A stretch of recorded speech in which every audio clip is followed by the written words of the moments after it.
이번에는 예제 3번. 이제 3번은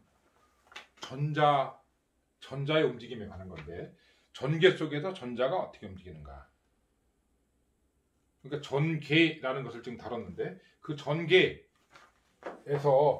어떤 전하가 받는 힘, 전개 속에서 전하가 받는 힘은, 전하 Q가 받는 힘은 이렇게 된다고 했죠. 이런 힘을 받는다고 했어요. 전개 속에서 전하 Q가 받는 힘은 F, 이렇게 되는데, 이걸 이용해서 뭔가 이제 어떤 현상을 분석해보는 그런 걸 하려고 하는데, 이제 여기 어떤 그런 음극을 가한 상태에서 전자 이걸 이렇게 히터를 이게 좀 히터는 뭐 이렇게 가동하든 간에 히터가 이렇게 아주 뜨겁게 가동을 하게 되면, 여기에서 어떤 그 음극인 그런 극주원을 가진 그런 그 도체 터미널에서 여기서 전자가 튀어나오게 돼요. 전자가 이렇게 튀어나오죠. 그 전자가 튀어나오는 것을 이쪽에다가 양극을 가게 되면 쫙 가속이 될 텐데, 여기서 그냥 전자가 일단 튀어나온 그 상태로 가속이 안 되고 그냥 등속도, 정속도로 그냥 이렇게 가게 만들었다. 실제로는 가속이 돼요. 그렇지만 이제 뭐 그렇게 복잡하니까 일단 등속도 운동, 그러니까 U0라는 그런 그 속도로 탁 튀어나오게 했다. 그렇게 되면 이제 여기에 이렇게 어떤 스크린이 있든, 여기에 이제 무슨 형광물질이 있든, 여기까지 이제 도달을 이렇게 하게 될 거예요. 이렇게 도달할 때 여기서부터 출발을 해서 여기까지 간다. 이 거리를 만약에 L이라고 한다면, 근데 여기에 지금 중간에 이게 L이라고 한다면, 여기서부터 여기까지는 L분의 U0분의 L, 속도가 U0고 거리가 L이라고 한다면, 이런 그 델타 T라는 시간을 지나면은 여기서 여기까지 도달하겠죠. 여기서 여기까지 가는데 걸리는 시간은 델타 T, 이게 되겠죠. 그런데 그런 가운데 여기다가 전극을 하나 만듭니다. 이렇게 전극을 하나 이렇게 만들어 놓는데, 이쪽이 플러스가 되고 이쪽이 마이너스가 되게, 플러스 마이너스, 여기에 이제 플러스 마이너스 전극을 가하게 하면은, 전극을 만들어 놓게 되면은 이쪽에서 전개가 이렇게 형성되겠죠. 이렇게 이쪽 방향으로 이렇게 형성될 거예요. 그 폭이 W라고 한다면, 이 W를 지나는 동안에는 이 전하가 이렇게만 날아간 게 아니라 여기에서 마이너스 전하가 전개 속에서는 이런 힘을 받으니까 자꾸 위로 올라가려고 할 거예요. 이렇게 위로 올라가려고 하겠죠. 위로 올라가려고 하는데, 올라가는 게 아니라 계속 진행하면서 가니까 아마도 이렇게 가게 될 거예요. 이렇게 서서히 위쪽으로 이렇게 경로가 바뀌는 상황이 되겠죠. 그 경로를 한번 구해봐라 라는 거예요.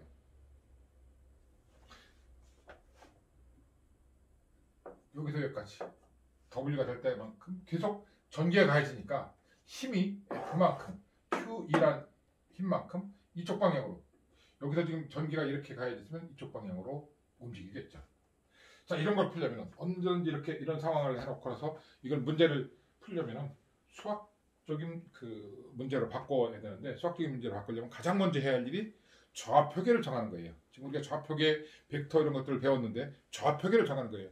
어떤 이런 자연계에서의 문제를 이제 풀어나가는데, 그걸 수학적인 그런 그 문제를 바꾼 다음에 그걸 풀어서 다시 물리적인 그런 해석을 하는 것, 그게 이제 그런 과정을 우리가 공학이라고 해요.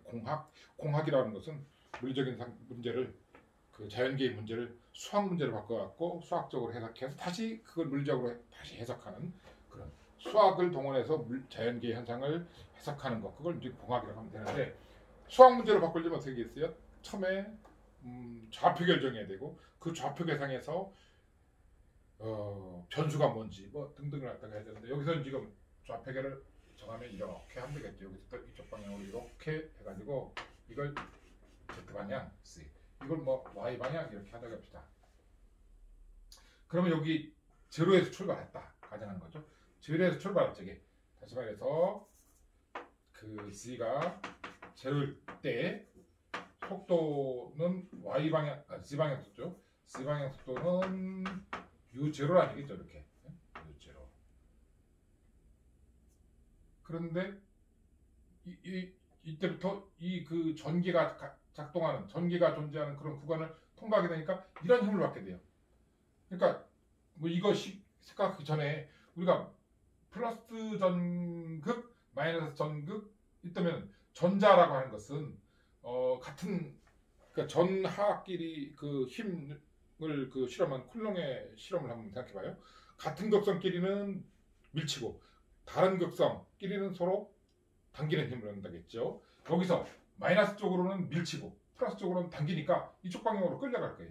이렇게 휙 끌려가는데 휙 끌려가는 도중에 내가 이렇게 이렇게 가게 되니까 이렇게 가는 이런 속도와 이쪽으로 끌려가는 어떤 그런 힘 그런 것이 작용해서 뭔가 이쪽으로 이동이 있겠죠. 그걸 어떻게 이쪽 방향으로 가는 것을 어떻게 구할 것인가? 바로 여기서부터 출발 안 되겠다라는 거죠. 그쪽 방향으로 작용한 힘이라고 하는 것은 QE 이렇게 되니까.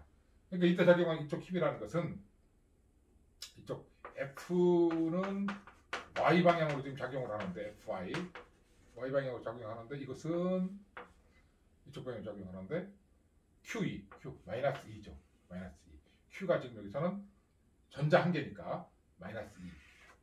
여기서 마이너스 2라는 것은 알고 있죠? 1.602 더하기 10의 마이너스 19승 쿨롱 전자 하나 가지고 있는 전하량이에요.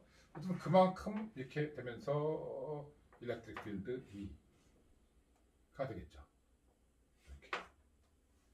근데 이게 일렉트릭 필드는 뭐 구체적으로 이걸 준다면 일렉트릭 필드는 T다. 이렇게.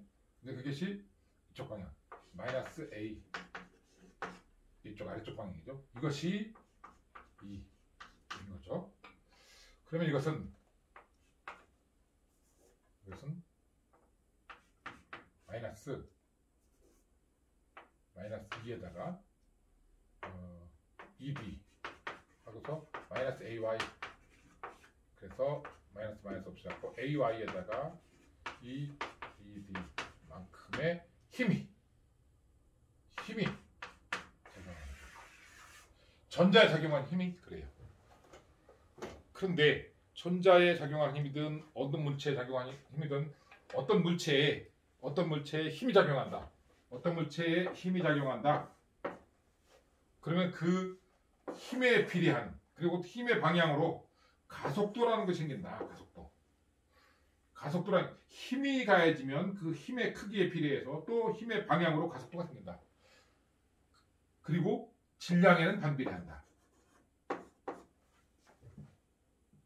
이런 식이죠. 뉴턴의 힘의 법칙 중에서 제2 법칙이죠. 뉴턴의 힘의 제2법칙.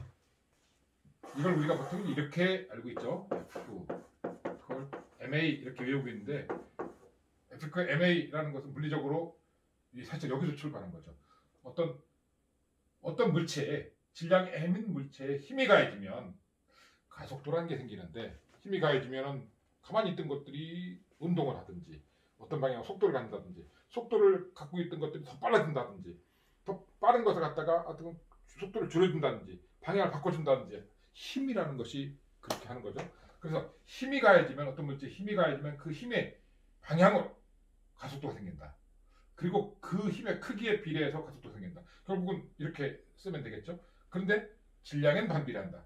이렇게 쓰면 돼요. 그래서 이것이 뉴턴이 실험적으로 그 발견한 뉴턴의 힘의 법칙 제2법칙이죠. 가속도의 법칙이죠. 그래서 이렇게 보통 우리가 쓰고 있는데 여기서 출발한 거죠. 그러면 지금 그 힘이라는 것은 여기서 지금 그 물체는 전자 한 개예요. 이것은 전자 한 개. 그리고 그 가속도는 얼마인지 모르지만 힘은 이만큼 가해지고 있죠.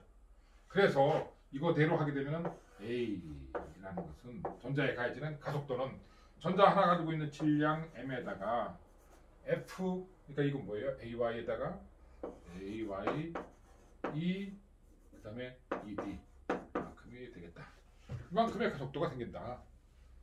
이만큼의 가속도가 생긴다. 가속도라는 게 뭐예요? 속도 변화죠. 속도의 변화. 속도의 증가 이렇게 변하는데 증가분이 마이너스면은 이제 감속이 되는 거고 플러스면은 가속이 되는 거고 그렇기 때문에 이제 거기서 그 엑셀레이션이라고 하는 중립적인 그런 표현을 쓰는 게 낫죠. 어쨌든 그 속도의 변화, 속도 변화를 이렇게 그 표현하는데 속도 변화라는 것은 가속도라는 것은 속도를 U라고 할 때 이게 속도의 변화율 dt분의 du라고 쓸 수 있는 그런 값이에요. 이게 바로 가속도죠. 그렇기 때문에 요 그대로 이걸 그대로 쓰게 되면은 이거 쓸까요? dt분의 du 벡터예요. 이것은 m e t에다가 ay 이게 벡터인데 y 성분밖에 없구나. 이게 이쪽이 뭐 오른쪽이 y 성분밖에 없는데 갑자기 이쪽이 다른 성분이 생길 수 없겠죠.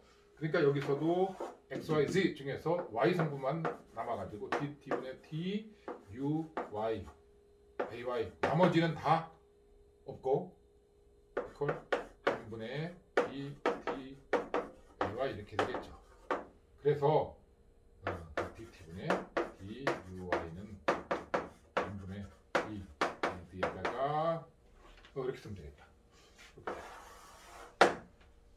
그러니까 y 방향으로 속도가 생긴 거죠. y 방향으로 이렇게 움직인 게 되는데 그 속도가 이렇다라는 거죠.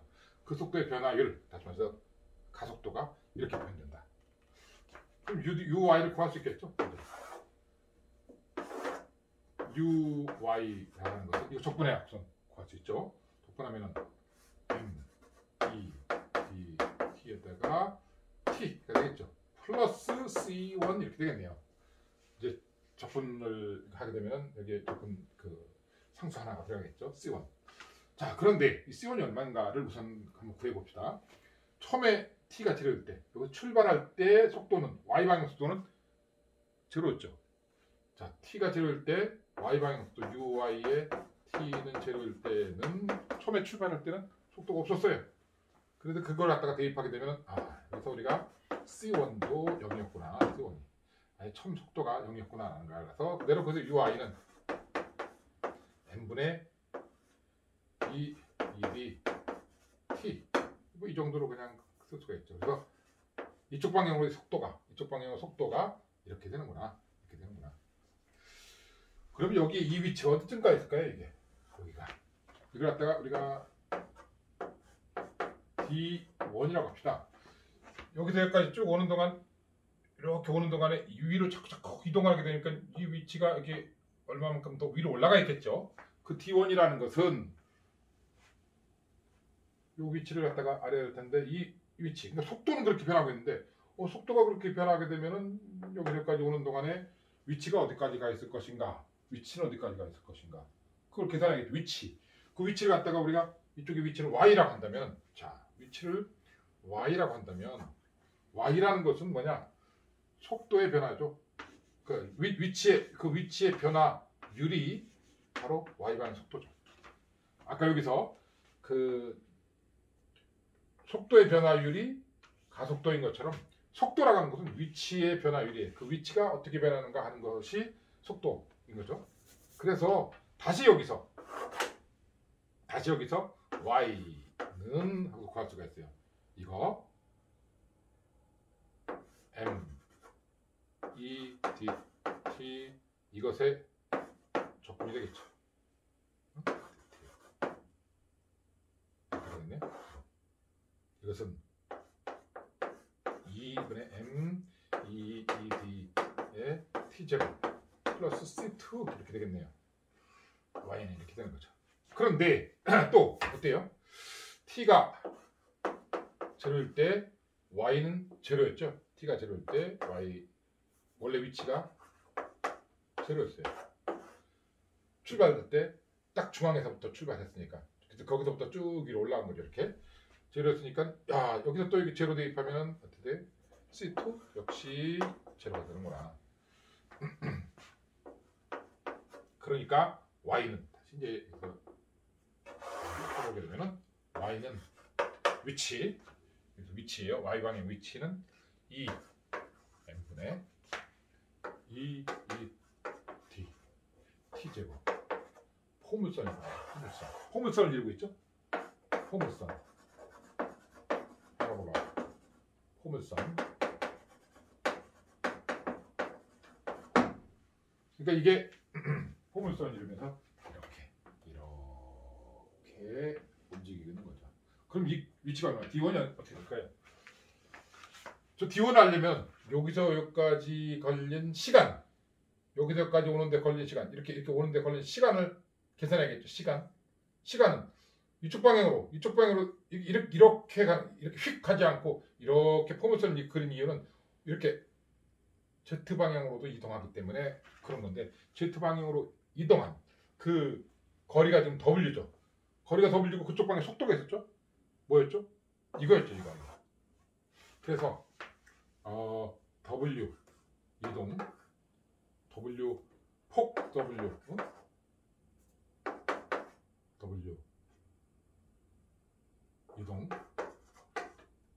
시간이죠. 시간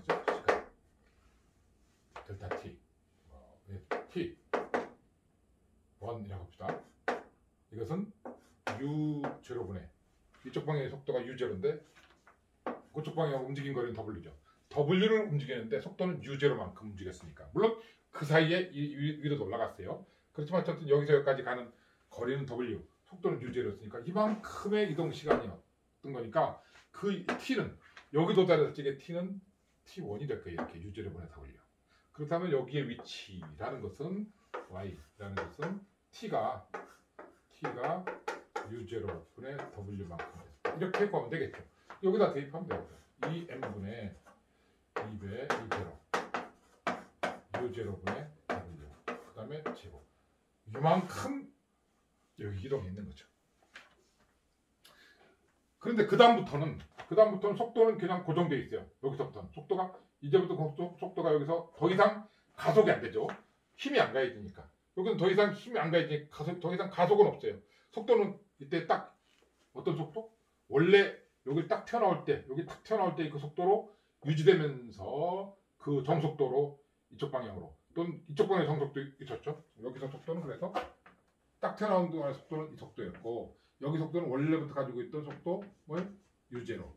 여기선 속도 UY인데 어떤 UY냐면은 T가 U0분의 W. 이걸 튀어나올 때 그 순간 T1일 때의 그 속도를 갖고 있을 거예요. 그러니까 이쪽으로는 이게 두 개를 합성한 그런 속도가 이렇게 돼서 여기까지 도달하겠죠. 그래서 그 속도 UY, 그러니까 T1일 적의 UY를 구한다. T1이라고 해서 T1 이걸 U0분의 W를 구하면 되는데, UY가 뭔가요? 아까 어디 있죠? 여기죠, 여기. 그래서 M분의 2 dt U0분의 W. 이게 여기서의 속도죠. 여기서의 속도. 여기 위치는 이렇게. 거기 속도는 이렇게. 거기 속도는 이쪽 방향과 이쪽 방향 두 개를 합성한 그런 건데, 지금 여기서 구하라고 하는 것은 여기 도달했을 때 이쪽에 L만큼 떨어진 이 스크린에 도달했을 때 이것이 어디, 여기서부터는 이제 이렇게 포물선으로 하는 게 아니라 이 속도가 그대로 여기 처음에 딱 형성되는 그 속도, 이 속도가 그대로 되어 이쪽 방향으로 이렇게 직선 운동을 하겠죠. 이렇게 직선 운동을 하니까 이제 이 위치, 여기서부터 중심에서부터 떨어진 Y가 얼마 될 거냐, 이거 얼마나 될 거냐. 이걸 D, 여기는 제로로 하겠나? D0가 얼마큼 되느냐? 그러면 저것은 이제 이거는 D1 여기서까지 알고 있으니까 여기서부터 위로 얼마큼 올라갔는가만 보면 되겠죠. 그것은 얘가 여기서 가는 동안, 여기서 여기까지 가는 시간 동안 이쪽 방향으로 이동한 거리니까 이 시간만 알면 돼요. 여기서 여기까지 가는데 걸린 시간, 그 시간은 어떻게 되나요? 그러니까 W에서부터 L까지, 그러니까 제로에서부터 W까지 가고 W에서 L까지 가는, 그런데 여기서 여기까지 갈 때 걸린 시간이 T1이라고 했어요. 여기까지 가는 걸 T2라고 한다면 이 T2가 얼마큼 될 것인가를 구해보면 되겠죠. 그래서 T2는 거리는 L-W예요. L-W를 시간, 속도는 이쪽 방향의 속도는 U0 그대로 유지하고 있죠.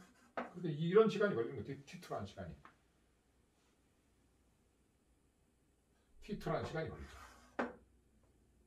그러면 T2라는 시간이 걸리니까 여기서 여기까지 가는데 T2라는 시간이니까 여기서 여기까지 가는 것은 또 이런 속도로, 이런 속도로. 그러니까 T2만큼 이동했을 때, 그러니까 요걸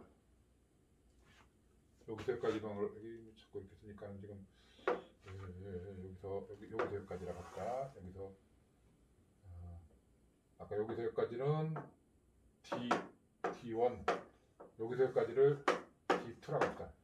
D1, 여기서 여기까지 D2. 이렇게. D2는 이 시간 동안에 U1, UY라는 속도로 D2만큼 이동한 거리. 이렇게 하면 되겠죠. 그 UY는 이거 있죠?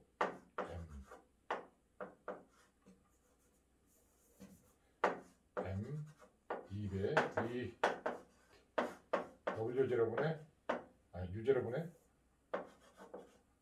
W, 그리고 속도는 시간은 U0분의 L-W가 된다. 그러면은 이제 D2는 M분의 2 ED U0 제곱 분의 W L-W. 그래서 전체 D0라고 하는 것은 D1 플러스 D2가 되는데, D1은 뭐였죠 아까? 어디 갔나? 이게 D1이죠 이게? 예. 이게 D1, 이게 D2. D1 플러스 D2는 2배 M. 요거랑 미리 보면은 이제 이 똑같으니까. 자, 2D 2배 M까지 끄집어내. 2배 M까지 끄집어내게 되면 얘는 이것까지 끄집어내니까 U0분의 W까지 하나 끄집어내게 되면 여기는 U0분의 W 하나 남고, 그렇죠? 여기서는 이 2가 빠지니까 2배가 남겠죠? 그리고 이게 플러스 2배 U0분의 L-W가 되겠네요. 더 할 수 있는 EL-EW니까 이거 더 할 수도 있겠구나. EL-EW니까 EL-W가 되겠네.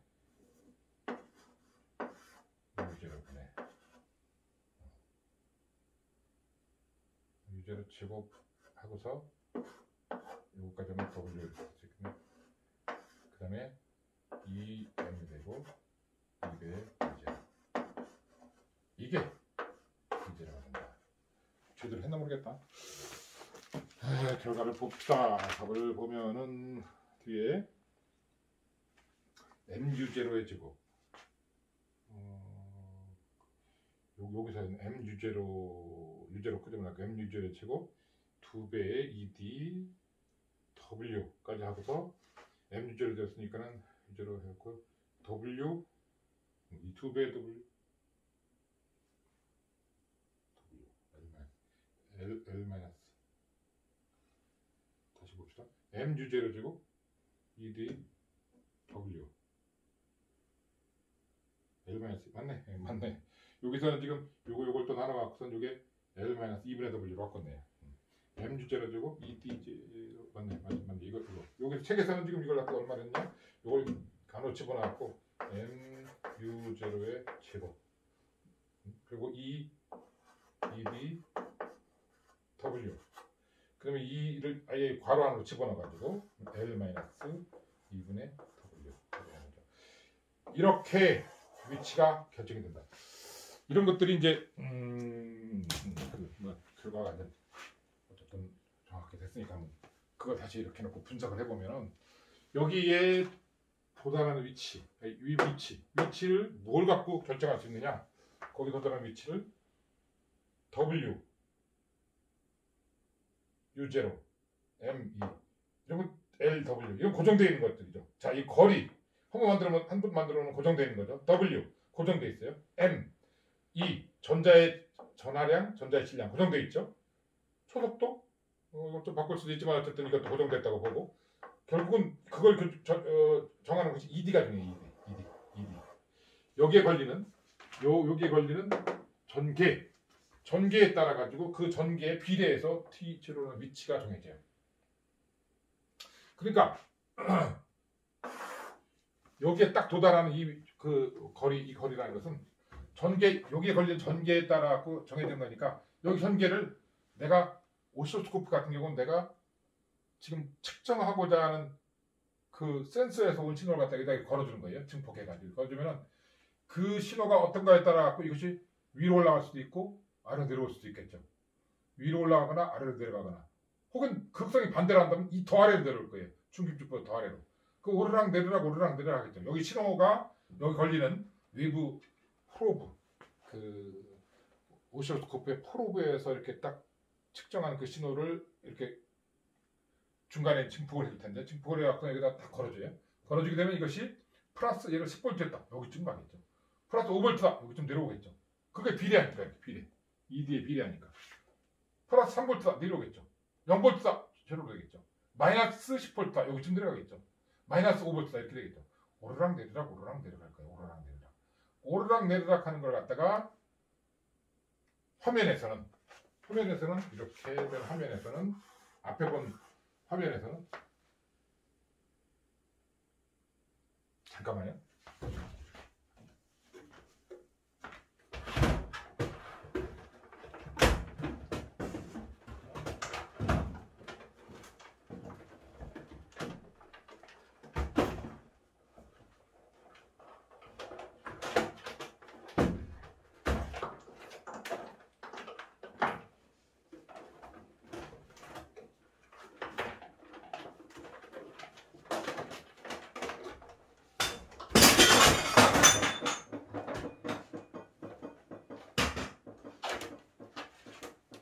미안해요. 이거 오시로스코프를 보이는 거라.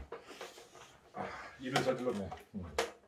오시로스코프에 이게 이 오시로스코프의 이 화면에 비춰진 것이 이 화면이 여기서 보면은 바로 여기서 이 도달한 이 위치에 화면을 놓는 거예요. 형광물질을 이렇게 바른 유리 놓고 요걸 이렇게 이 부분을 이렇게 유리관으로 전체적으로 감싸가지고 이 화면이 앞에 보이게 만드는 거예요. 그럼 여기서 보면 오르락 내리락 여기 신호가 커졌다 작았다 나한테 오르락 내리락 하겠죠. 그런데 오르락 내리락 하는 것을 시간 경과 그러니까 여기 신호가 지금 들어온다면 신호가 그냥 가만히 고정되는 게 아니라 시간 경과에 따라서 신호가 계속 오르락 내리락 신호가 커졌다 작았다 한다면은 그 신호가 커졌다 작았다 하는 것은 시간 경과에 따라서 그렇게 될 텐데 그 시간 경과를 오른쪽으로 이번엔 오른쪽으로 변화시키는 거죠. 이 오른쪽으로 계속 시간 경과에 따라서 이렇게 오른쪽으로 가도록 그것은 지금 이렇게 위아래 이제 이거 내려놓을게요. 위아래로 오르락 내리락 하는 그런 그 전자의 편향이라고 하는데 전자가 오르락 내리락 하게 하는 그런 걸 말고 이번엔 이런 극판을 위아래가 아니라 좌우에다 하나 놔가지고 좌우에다 놔갖고 그 좌우에는 어떤 신호를 넣어주느냐 시간 경과 신호를 넣어주는 거예요. 시간 경과. 시간 경과에 따라서 저쪽 방향으로 전자가 저쪽 방향으로 이동하도록 저쪽 방향으로 이동하게 되면 이쪽 그 화면에서는 여기서 보게 되면 위아래에만 이렇게 플러스 마이너스를 가져주는 게 아니라 좌우에도 가져주는데 이 좌우는 시간 경과에 따라서 전압이 점점 커지게 시간 경과에 따라 전압이 점점 커지게 해주면 그 시간 경과에 따라서 이쪽 방향으로 전체적으로 이렇게 이동하겠죠. 이쪽 방향으로도. 그 위아래로 이동하면서 이쪽 방향으로 이동하니까 여기서 나타나는 것은 위아래만 나타나는 게 아니라 이쪽으로 흘러가면서 처음에 그 위아래 이렇게 쭉 왔다 갔던 것들이 쭉 이동하면서 나타나겠죠. 그것을 여기에 걸린 것이 만약에 여기에 걸려 있는 것이 사인파다. 그렇다고 한다면 사인파다. 그럼 아까 좌우로 이동하는 게 없다고 한다면 오르락 내리락 하면 나타날 텐데 시간 경과에 따라서 좌우에도 그런 그 전압이 이렇게 변하게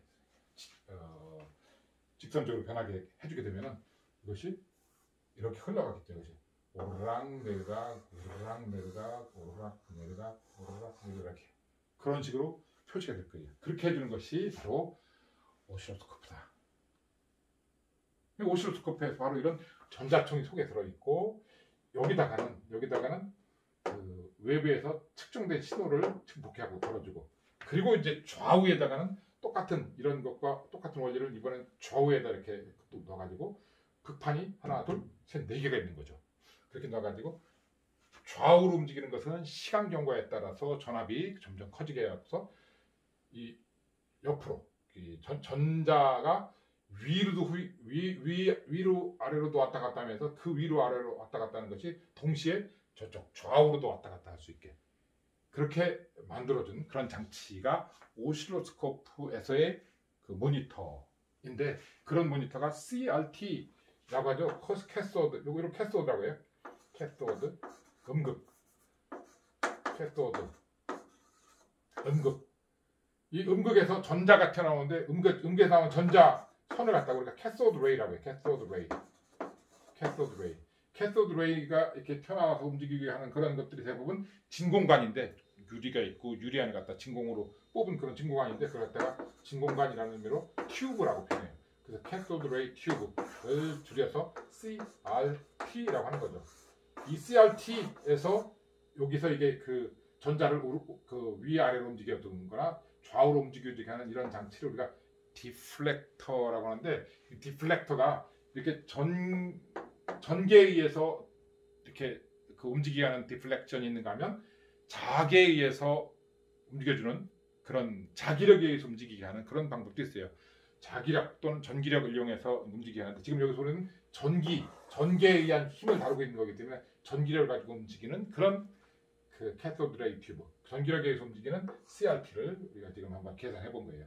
그래서 이런 계산을 한 번쯤 이렇게 해볼 필요가 있어요. 이런 것들을 해서 그러니까 전기에 따라서 거기에 달리는 전기에 따라서 또 전기 신호에 따라서 이렇게 위치가 이렇게 다 오르락 내려가는구나. 그 좌우로 움직이는 것은 여기가 이제 시간이 되겠죠. 시간에 비례하는 전개가 되겠죠. 이제 그런 식으로 이제 계산할 수 있는 것들이 한번 좀 해봐야 되는데 이 예제에서 그거 다루고 있으니까 한번 꼼꼼히 스스로 한번 이것도 계산을 해보도록 해요.